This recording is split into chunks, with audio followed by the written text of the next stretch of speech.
네, 이 시간에는 너그러워야 할 우리라는 제목을 가지고 함께 말씀을 나누도록 하겠습니다. 이 시대가 변화하는 모습들을 보면서 크게 걱정하는 부분이 있습니다. 그것은 사람들의 마음이 점점 좁아지고 있다는 것입니다. 너그러움이 없어지고 있어요. 자신의 상처에는 매우 민감한데 다른 사람들의 상처에는 그렇게 민감하지 않습니다. 둔감합니다. 또 자기가 받은 작은 상처에는 매우 크게 분노하는데 다른 사람이 받은 큰 상처에는 그럴 수 있다고 오히려 자기를 용서하고 넘어가는 그런 모습들을 우리가 보게 되고 있죠. 사람이 너그러워지지 않습니다. 점점 편협해지고 있고 마음이 좁아지고 있습니다. 삶이 어려워서 그럴까요? 많은 사람들이 분석할 때 삶이 어려워서, 경제적으로 어려워서 사람들에게 여유가 없다고 얘기를 해요. 근데 여러분, 우리는 전쟁도 겪어본 민족 아닙니까? 전쟁 끝나고 정말 어려웠을 때 우리가 정말 그렇게 옆집하고 담 쌓고 살았나요? 나만 알고 살았나요? 마음을 좁혀서 살았나요? 그러지 않았잖아요.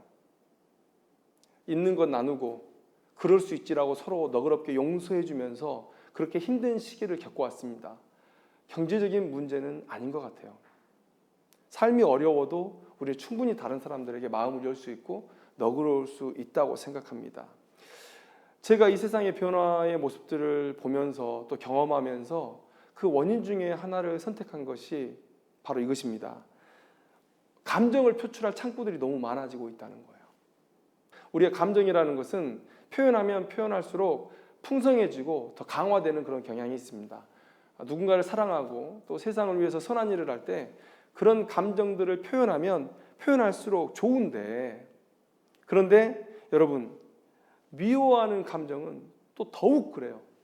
미워하는 감정은 표현하면 표현할수록 더 단단해지고 강해지고 더 증폭되는 그런 경향들이 있습니다. 그런데 이 세상이 사람들의 분노를 조장해요. 여러분, 지금 포털 사이트에 댓글창이 남아있는 이유가 뭘까? 그 분노가 기업의 돈벌이가 되기 때문에 그래요. 여러분, 이 포털은 뉴스를 제공하면서 단순히 뉴스가 소비되는 것에 만족하지 않습니다.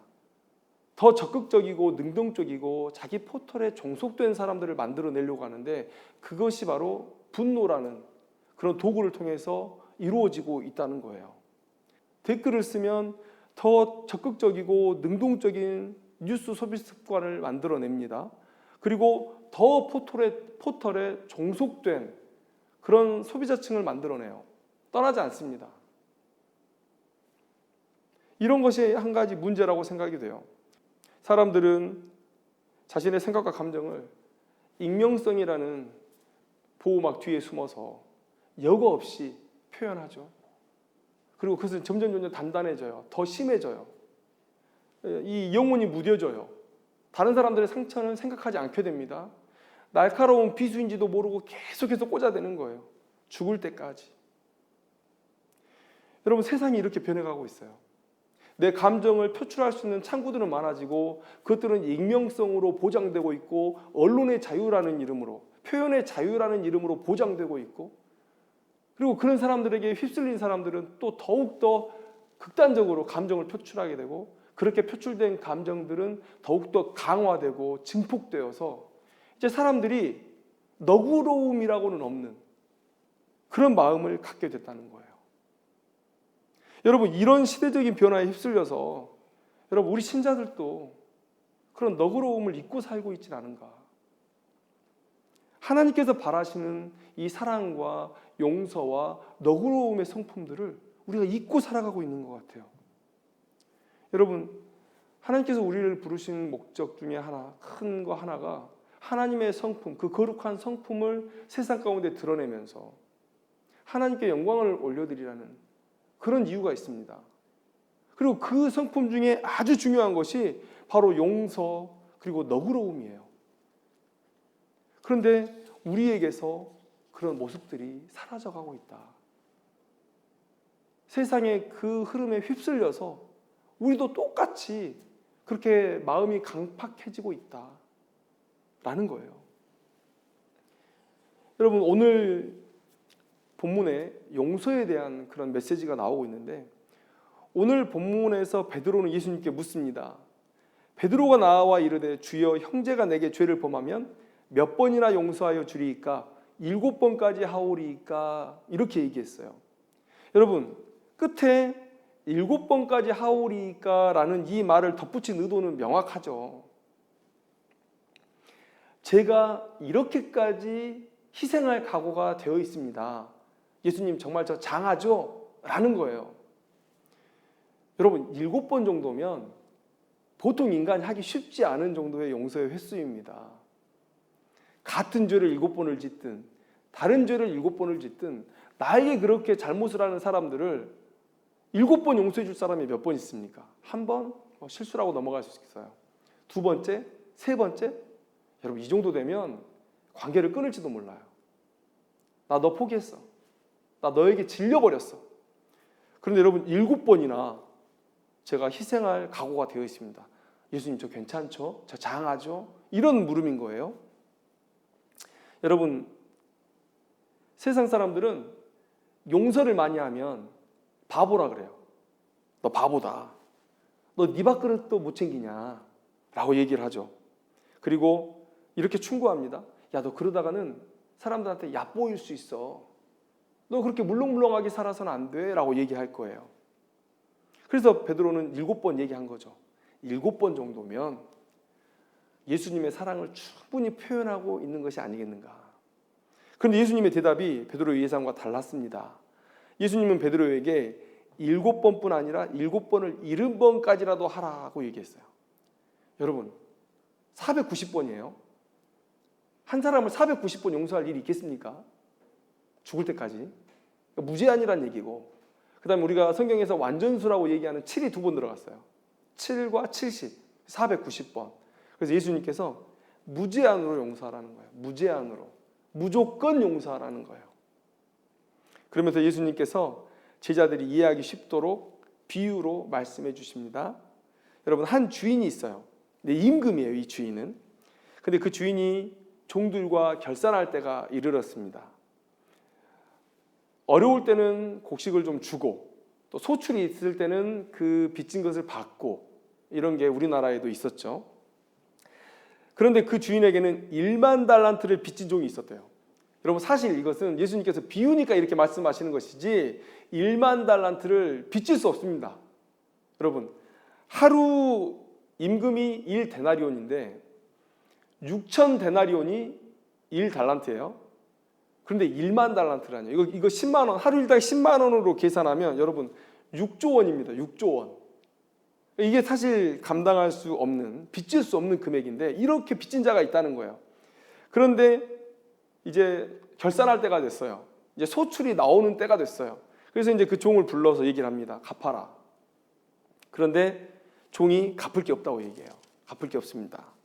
처음에 그 말을 듣고 이 종이 너무 무성의한 거예요. 주인 입장에서는. 아니, 없다니. 이 소출의 때에 내게 이렇게 큰 빚을 져놓고 갚을 게 없다니. 그래서 이게 너무 괘씸한 거예요. 그래서 얘기합니다. 너도 노예로 팔 것이고 너희 가족도 노예를 팔 것이고, 그다음에 네가 가진 모든 재산을 팔아서 작은 부분이라도 내가 받아내겠다. 이거 다 팔아도 여러분 1달란트나 되겠습니까? 근데 왕의 이 마음은 뭐예요? 너의 그 무성의함이 괘씸하다는 거예요. 내게 빚진 것을 생각하지 않고 살았던, 또 소비 생활을 가졌던 네가 괘씸하다는 거예요. 갚을 마음이 없다는 그 모습이 괘씸하다는 거예요. 그런데 이 종이 이제 두려웠는지 갚겠다고 얘기해요. 내게 참으소서, 다 갚으리이다. 이 주인이 너무 좋은 주인이에요. 그 마음만 받으려고 하는, 그러니까 마음이 없어서, 갚을 마음이 없어서 분노했는데 내게 참으소서, 갚으리이다, 이 말 한마디에 마음이 녹아버렸어요. 그래서 이 사람이 불쌍해서 그 빚을 탕감해 줬어요. 진짜 마음을 기대했던 왕 주인이었던 것 같아요. 그런데 이 탕감을 받은 사람이 주인 앞에서 나왔어요. 근데 그때 마침 자기에게 100데나리온을 빚진 사람이 지나가요. 그러니까 10만 원으로 계산하면 한 1,000만 원 정도 되는 거죠. 큰 돈이라고 볼 수 없죠.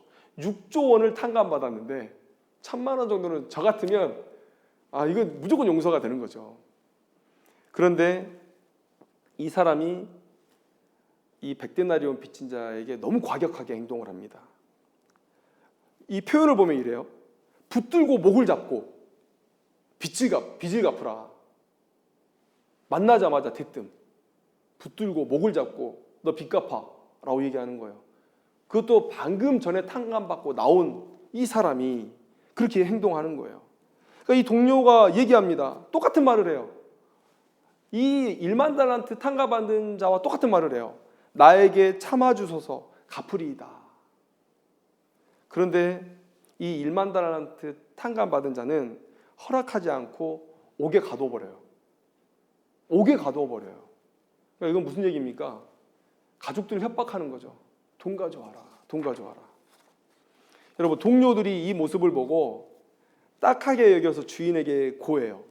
근데 여러분, 이 동료들은 본문의 이 문맥을 살펴보면 지금 1만 달란트 빚진 자가 왕에게 탕감받았다는 사실을 몰라요. 모르고 있습니다. 어떻게 아냐면 첫째 이유는 나오자마자 빚진 자를 만난 거예요. 그러니까 말할 그런 시간이 없어요. 예수님의 생각 속에, 비유를 말씀하신 생각 속에 그게 없고, 그 다음에 오늘 본문을 보면 31절 말씀에 그 동료들이 그것을 보고 몹시 딱하게 여겼다 그래요. 여러분, 딱하게 여겼다는 건 누구를 바라보는 감정이에요. 1만 달란트 탕감받았는데 과격하게 돈 갚으라고 요구하는 사람을 표현하겠다면 분노했다고 표현하겠죠. 아니 1만 달란트나 탕감받아놓고 겨우 저 100데나리온 가지고 저렇게 과격할 수 있단 말인가? 그럼 분노하겠죠. 근데 이 사람들이 가진 감정은 딱하게 생각했다는 거예요. 불쌍하게. 그러니까 누구에 대한 감정입니까? 지금 100데나리온 빚진 자의 감정이에요. 그러니까 받긴 받아야 되는데 너무 과격하니까 그 사람에 대한 불쌍함을 가지고 얘기를 한 거예요. 그러니까 지금 이 동료들은 1만 달란트 빚진 자가 왕에게 탕감받은 사실을 모르고 그냥 이 사람이 좀 과격하게 빚을 받으려고 하는 것 같아서 또 옥에 가둬버리는 그 행동이 할 수 없는 행동이라서 지금 가서 왕에게 얘기를 한 거죠. 이러이러해서 지금 100데나리온 때문에 갇힌 사람이 있습니다 라고 얘기를 한 거예요. 그러니까 왕이 그 사실을 이제 알고 이제 부른 거죠. 그리고 그에게 뭐라고 얘기하냐면 악한 종 이렇게 얘기해요. 그리고 하는 말이 내가 빌기에 내가 내 빚을 전부 탕감하여 주었거늘 내가 너를 불쌍히 여긴 것 같이 너도 내 동료를 불쌍히 여김이 마땅하지 아니하냐 이렇게 얘기해요. 그리고 주인이 그 빚을 다시 갚아라 라고 얘기하고 똑같이 옥에 가둬버립니다. 옥졸들에게 넘겨줬다 그래요. 그리고 이 이야기의 교훈으로 예수님께서 말씀하십니다. 너희가 각각 마음으로부터 형제를 용서하지 아니하면 나의 하늘아버지께서도 너희에게 이와 같이 하시리라. 즉 너희들이 큰 용서를 받았으니 사는 동안 작은 용서를 베풀면서 살아라 라는 거예요. 이게 용서받은 자의 도리고 이것이 하나님이 우리에게 하시는 요청이고 그리고 이것이 하나님의 성품을 드러내면서 믿는 자들을 통해서 영광 받으시려는 하나님의 그 목적과 의도에 합하다라는 것을 오늘 말씀해 주고 있다는 것이죠. 여러분 우리가 매주 그리고 여러분 삶의 자리에서 하실지도 모르겠지만 우리가 매주 공식적으로 주기도문을 외우고 있지 않습니까? 그 기도문 안에 이 기도문이 있죠. 우리가 우리에게 죄 지은 자를 사하여 준 것 같이 우리 죄를 사하여 주시옵고 오늘 이 예수님의 말씀에 근거한 말씀이죠. 예수님은 우리가 하나님과의 약속을 생각하며 이 기도를 하기를 원하세요. 이거죠. 하나님, 우리가 우리에게 죄 지은 자를 이렇게 용서했습니다. 이제 하나님께서 저를 용서해 줘야 해요. 여러분, 하나님은 언약을 지키시는 신실하신 하나님 아닙니까? 오늘 예수님께서 이 말씀을 하시는 거예요. 너희들이 빚을 탕감받은 자로서 다른 사람의 빚을 탕감해 주면 나도 너희들의 빚을 탕감해 주겠다. 그러나 너희들이 그렇게 하지 않으면 나도 그렇게 하지 않겠다. 이스라엘 백성들이 하나님께 하나님 우리를 보호하시겠다는 그 약속을 지키세요 라고 말하려면 내가 하나님의 율법을 지켰습니다를 먼저 말해야 돼요. 그래야 하나님의 보호하심이 있다는 거예요. 오늘 이 기도문도 그런 맥락에서 똑같은 그런 얘기라는 것이죠. 오늘 이 이야기 속에서 교훈을 좀 세밀하게 나눠보고 싶어요. 첫째는 우리는 모두 하나님의 종이며 그분께 갚을 수 없는 큰 빚을 지었고 모두 탕감받은 자들이라는 사실이에요. 먼저 우리가 이 사실을 알아야 됩니다. 10,000달란트를 빚진 자가 바로 우리들입니다. 여러분, 우리는 처음부터 나의 주인이 아니었어요. 내가 나를 소유하지 않았어요. 여러분 시편 82편 8절 말씀에 하나님이여 일어나사 세상을 심판하소서 모든 나라가 주의 소유이기 때문이니이다. 나도 이 세상도 모두 다 하나님의 소유예요. 그런데 여러분 우리가 죄를 지었고 그래서 하나님의 소유인 이 세상을 망쳐버렸어요. 나도 망치고 하나님의 소유인 이 세상도 망치고 그리고 하나님의 기쁨도 망쳐버렸어요. 여러분 하나님은 하나님의 기쁨을 위해서 이 세상을 지었는데 우리가 그걸 다 망쳐버린 거예요. 나의 가치, 이 세상의 가치, 하나님의 가치, 하나님의 기쁨의 가치만큼의 그 빚을 우리가 하나님한테 지고 있다는 거예요. 그게 오늘 본문에서 10,000달란트로 표현되었다는 거예요. 여러분 그걸 어떻게 갚을 수 있어요? 그런데 하나님께서 그 빚을 탕감해 주셨다는 거예요. 그 빚을 탕감해 주셨다. 여러분 우리는 처음부터 아무 소유가 없는 사람들이라고 말씀드렸잖아요. 우리가 뭘로 하나님께 빚을 갚아요? 우리께 아무것도 없는데 우리가 선한 일을 했다고요? 그 선한 마음을 주신 분도 하나님이시고 그 선한 일을 행하시는 육신도 하나님 건데 우리가 뭘로 하나님께 갚습니까? 탕감밖에는 방법이 없어요. 하나님께서 그냥 용서하시고 받지 않겠다 하시는 것밖에 방법이 없다는 거예요. 그래서 우리의 빚이 더 늘어났어요. 내가 망쳐버린 나의 가치, 이 세상의 가치, 하나님의 기쁨의 가치 더해서 내 죄를 사해주기 위해서 예수님의 핏값까지 우리가 빚진 자가 되었다는 거예요. 빚이 더 늘어났어요. 여러분 그런데 빚만 탕감해주면 살 수 있습니까? 그 빚을 지게 만든 세상과 사단은 그대로 있어요. 사단은 지금도 우리를 미혹해서 항상 하나님의 기쁨과 또 구원의 계획에 반대편에 서게 하려고 혈안이 되어 있습니다. 그리고 하나님께서 사랑하시고 기뻐하시는 것을 망치기 위해서 매우 분주하게 움직이고 있죠. 여러분 빚을 탕감해 준 것으로 끝나버리면 우리는 또 똑같이 악에 기울어서 사단의 유혹에 넘어가서 다시 하나님의 모든 것을 망치는 길로 가게 될 거예요. 그러니까 빚만 탕감해 주면 안 돼요. 생계 자금도 주셔야 돼요. 우리를 살게 하셔야 돼요. 그게 뭡니까? 성령 하나님께서 우리에게 오신 것이죠. 그러니까 나를 망쳤고 이 세상을 망쳤고 하나님의 기쁨을 망쳤고 예수님의 핏값을 빚졌고 그리고 살아가는 내내 성령 하나님의 인도하심과 보호하심을 받아 우리가 빚에 빚을 더 쌓는 인생을 살아가고 있다는 거예요. 그런데 하나님이 보실 때 우리께 아무것도 없거든요. 받을래야 받을 수가 없단 말이에요. 그래서 그냥 탕감해 주시는 것으로 여러분 하나님께서 우리를 용서하셨다라는 거예요. 그래서 이사야 55장 1절 말씀 이렇게 말씀하고 있죠. 오호라 너희 모든 목마른 자들아 물로 나오라 돈 없는 자도 오라 너희는 와서 사 먹되 돈 없이 값 없이 와서 포도주와 젖을 사라. 하나님께서 우리에게 베풀어 주신 은혜가 싸구려가 아니고 그냥 갚을 수가 없어서 그냥 하나님께서 우리를 용서하시고 우리가 가진 모든 빚을 탕감해 주셨다라는 거예요. 그리고 우리가 바로 이 10,000달란트 빚진 자다.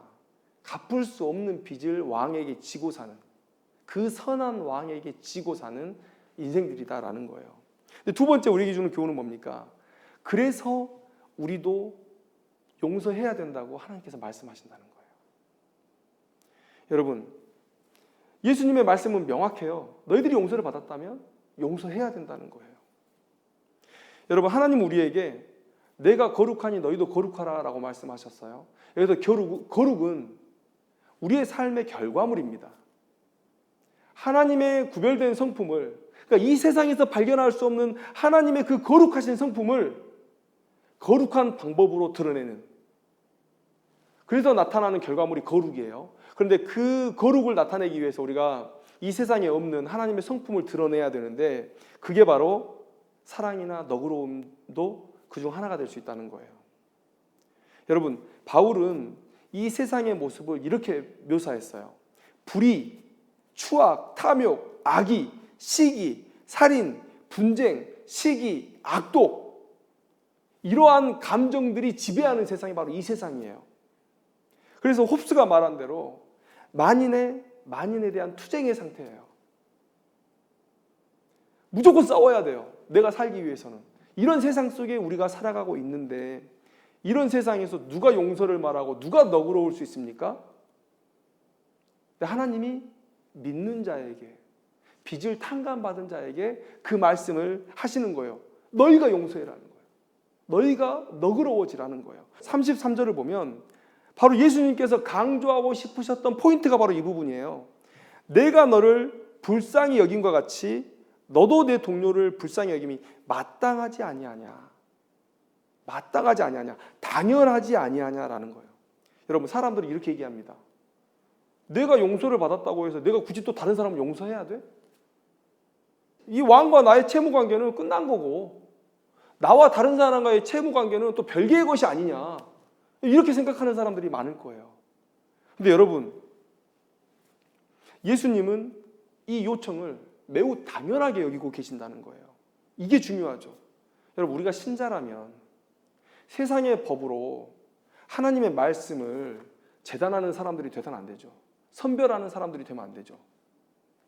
하나님께서 어떻게 말씀하셨는지 하나님의 생각과 하나님의 기준을 따라야 되죠. 하나님께서 뭐라고 얘기하시냐면, 너희들이 내게 그 큰 빚을 탕감받았다면 세상에서 너희들이 용서하며 사는 것이, 너그럽게 사는 것이 당연하다 말씀하시는 거예요.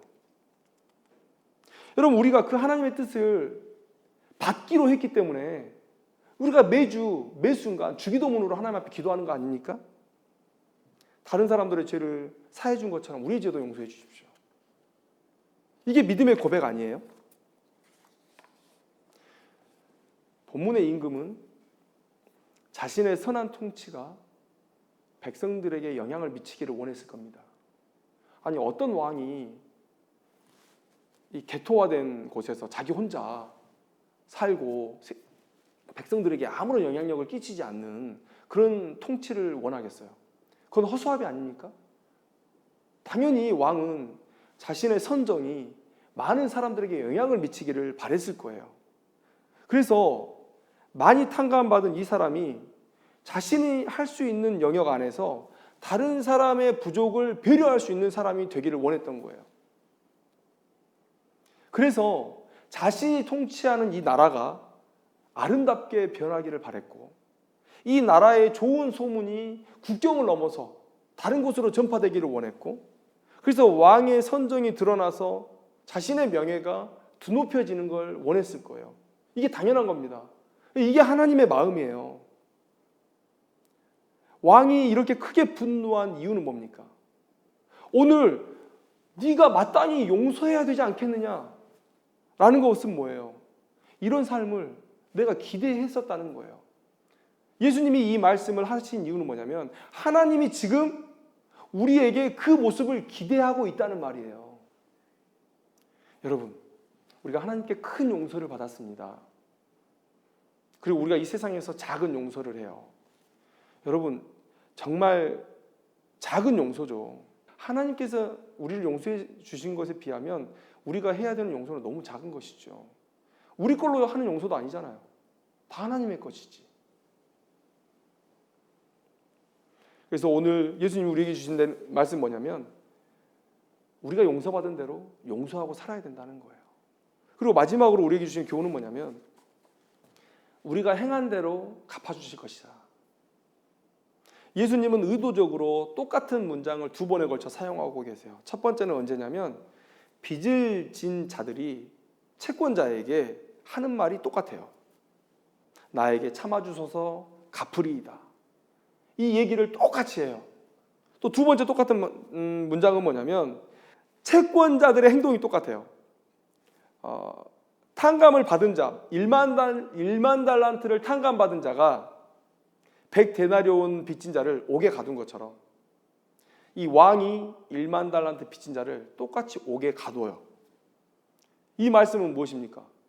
왕과 1만 달란트 빚진 자 사이에서의 벌어지는 일과 지금 1만 달란트 빚진 자와 자기에게 100달란트 빚진 자 사이에 그 일을 예수님께서 똑같이 두고 지금 말씀하시는 거예요. 그 말씀은 무엇입니까?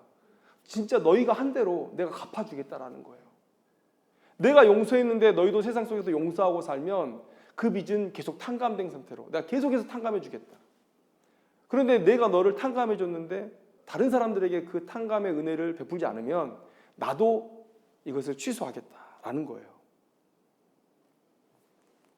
여러분, 우리가 누군가에게 죄를 짓는 것, 누군가에게 빚을 지는 것이 뭐 재산상의 문제일 수도 있고, 뭐 아니면은 뭐 육체적인 위해가 될 수도 있고, 아니면 내 자존심이 될 수도 있어요. 그런데 우리에게 예수님께서 하시는 말씀은 용서하는 것으로 우리가 그 작은 것을 포기하지 않으면 그러면 더 큰 것을 잃게 될 것이다 라고 말씀하시는 거예요. 하나님께 받은 탕감은 우리가 세상에서 해야 할 탕감과 비교가 되지 않아요. 그러니 너희들이 받은 그 큰 탕감을 생각하면서 작은 것들을 탕감해 줄 수 있는 그런 너그러움을 가지라라는 거예요. 너희들이 행한 대로 내가 갚아주겠다. 여러분, 우리가 그래서 성경에 보면 명확하게 너그러움을 드러내는 사람들이 있습니다. 그 중에 중요한 사람들을 좀 얘기해 볼게요. 여러분, 모세 있지 않습니까? 모세. 신명기 18장 15절 말씀에 이렇게 말해요. 내 하나님 여호와께서 너희 가운데 내 형제 중에서 너를 위하여 나와 같은 선지자 하나를 일으키시리니 너희는 그의 말을 들을지어다.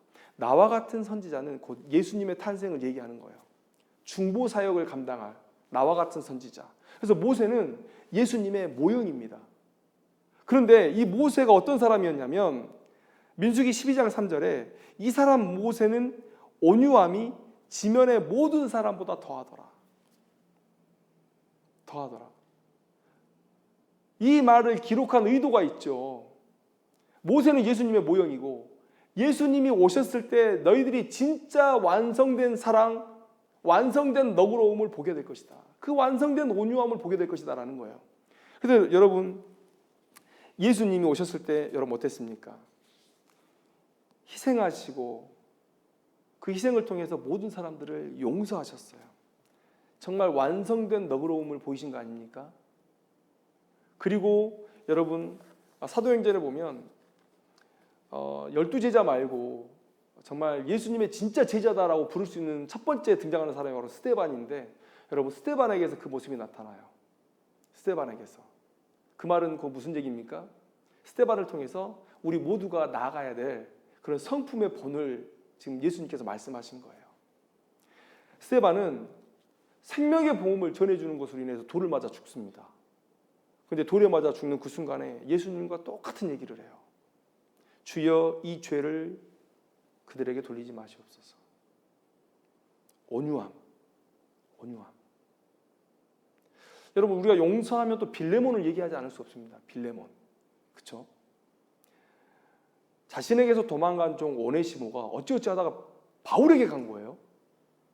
바울에게서 복음 듣고 제자가 됩니다. 오네시모가 너무 열심히 바울을 섬기고 또 교회를 섬기고 주의를 하니까 이 바울이 이제 이 빌레몬에게 편지를 써서 오네시모를 용서해 줬으면 좋겠다. 오네시모를 내가 옆에 두고 계속 썼으면 하는데, 그런데 너에게 허락을 받지 않고 너에게 용서를 받지 않고는 내가 그렇게 하고 싶지가 않다. 그러면서 편지를 보내요. 그런데 여러분, 이게 용서를 해주는 게 더 이상한 상황입니다. 도망간 종은 죽여야 됐죠. 일벌백계 해야죠. 아니면 자기 집안 사람들이 다 도망을 갈 텐데. 그런데 바울이 편지를 보냅니다. 뭐라고 편지를 보내냐면 이후로는 종과 같이 대하지 아니하고 종 이상으로 곧 사랑받는 형제로 둘 자라. 내게 특별히 그러하거든 하물며 육신과 주 안에서 상관된 내게랴. 여러분, 이 말도 안 되는 상황이거든요. 내 종이었는데 도망갔어요. 그런데 죽여도 시원찮은데, 그런데 종 이상으로, 아니 사랑받는 형제처럼 대하라는 거예요. 그 다음 말이 더 이상해요. 내게 특별히 그러하거든 하물며 육신과 주 안에서 상관된 내게랴. 저는 이 편지 받았으면 이렇게 얘기했을 거예요. 아니 바울 선생님, 바울 사도요, 당신은 영적으로만 그 오네시모와 연결되어 있으니까 오히려 용서하기가 쉽죠. 받아들이기가 쉽죠. 저는 육으로 오네시모와 연결됐었기 때문에 더 용서가 어렵습니다 라고 얘기해야죠. 저 사람은 나의 종이었어요. 나는 저 사람의 상전이었고, 그리고 저 사람은 내게 충성하지 않고 도망간 종입니다. 너무 힘든 상황이에요. 육으로 관계를 맺었기 때문에 더 용서가 안 될 그런 상황이에요. 그런데 여러분, 빌레몬이 오네시모를 용서합니다. 용서해요. 오네시모가 계속해서 교회에서 귀하게 쓰임받았던 모습을 볼 때 아마 빌레몬도 이 오네시모를 인정하고 돕지 않았나, 참된 용서를 보이지 않았나. 여러분, 근데 이 용서가 어디서 나오는 겁니까? 자신이 얼마나 하나님께 빚진 자였는지를 아는 거예요. 하나님께서 얼마나 큰 빚을 탕감해 주셨는지 그걸 아는 거예요. 그리고 그 하나님을 내가 세상 속에 자랑해야 되는데, 내가 이렇게 은혜를 받았다, 사랑을 받았다, 이걸 자랑해야 되는데, 하나님께서 너희가 용서받은 대로 용서하라고 명령하셨고, 내가 용서하는 것으로 하나님의 성품이 이 세상 가운데 드러난다, 이게 하나님께서 영광받는 일이다 라는 것을 알았기 때문에 용서한 거예요. 세상적인 관점에서는 정말 바보 같은 거예요. 너 그렇게 물렁물렁하게 살면 안 돼, 너 사람들한테 무시당한다, 이렇게 업신여김을 당할 수도 있는 상황인데, 이 빌레몬이 용서했다. 쉽지 않은 일이죠. 마음에 많은 갈등을 했을 겁니다. 그런데 예수님의 십자가 앞에서, 하나님의 그 큰 사랑 앞에서 자신이 무너졌을 때 용서할 수 있었던 거예요. 여러분, 세상이 점점 마음이 좁아지고 있어요. 사람들의 마음이 좁아지고 있어요. 차 경적 울렸다고 뭐 망치 들고 차에서 내리고요. 돈 몇 푼에 사람 죽고 사는 일이 그냥 비일비재하고요. 자기의 분을 이기지 못해서 지나가는 사람을 그냥 막 폭행하고, 같이 안전하자고 마스크 좀 쓰자고 했는데 운전기사를 폭행한다든지, 친구들 사이에서도 마음의 여유가 없고 점점 좁아지고 있습니다. 여러분, 교회 안이라고 뭐 다르겠습니까? 교회 안에서 정치색이 다르다는 이유만으로 서로 적이에요. 말도 안 해요. 저 사람하고 말도 하지 마라. 여러분, 하나님이 이 모습을 보시면 뭐라 할까요? 이게 내가 너희에게 보여준 용서에 대한 응답이냐?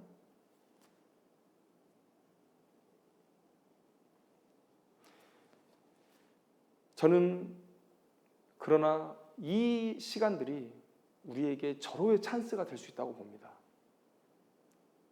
칠흑같이 어두운 이때에 작은 촛불 하나가 정말 너무도 멀리서 볼 수 있는 빛이잖아요.